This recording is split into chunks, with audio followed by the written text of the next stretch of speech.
Welcome to this episode of YouTube where we had a little bit of warmer weather, and that meant that Grizzer was feeling a little bit better.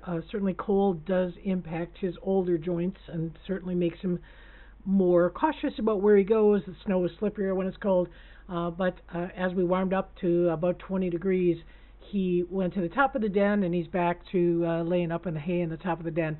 And actually I saw him go into the den here a couple of days ago.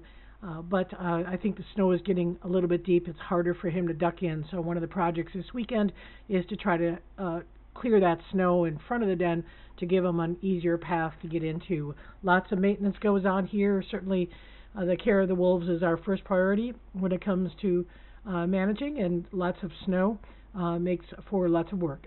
So we're seeing, again, Grizzer doing pretty well for his age.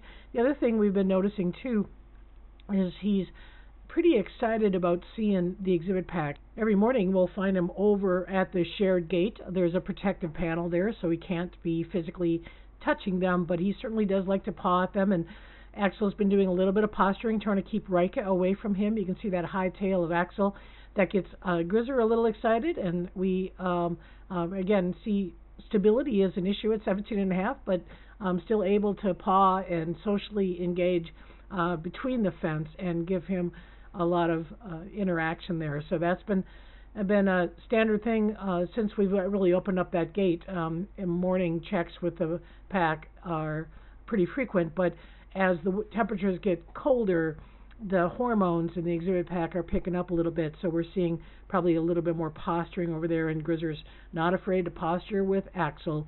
In the exhibit, again, colder weather means that we're going to see the wolves bedding down a little bit more. The compacted snow loses its insulating value. This is Rika and Grayson physically touching each other while they're sleeping, and we've got many, many clips of them on the surveillance cameras when all three of them together, but it usually is Grayson and Rika who are resting together. You may notice the difference here. It's a side rest, so a side rest means that they're not curled up. That means that the temperatures are moderate and they don't need to curl up and warm themselves like they do on some of the sub-zero days. Our hay beds are placed in a position where they do get direct sunlight. You can still see their breath. It's obviously not, that warm, but it's enough for them to get the radiant heat from the sun, the insulating value from the hay, the comfort and body heat of each other by touching each other makes for a very comfortable wolf exhibit. They do have dens. People ask, why do they sleep outside? I have no idea. The dens seem to be more fun to slide off of than to actually sleep in. So that is something that we're still wondering. They've got plenty of hay in the dens, but they just don't use them. Because it is colder, we are increasing the food resource, and also because Rika is only 7 months going on 8 months of age. She'll be 8 months on the 23rd of January. She still needs a lot of growing, and so she's getting daily food and able to compete quite well with Axel and Grayson.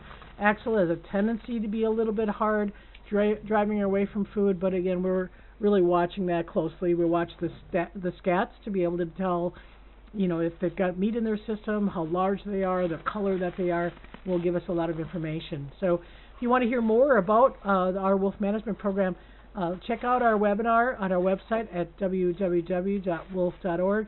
We now have a subscription that is good, open until Saturday, the 15th, where you can subscribe to all 14 webinars for a reduced rate.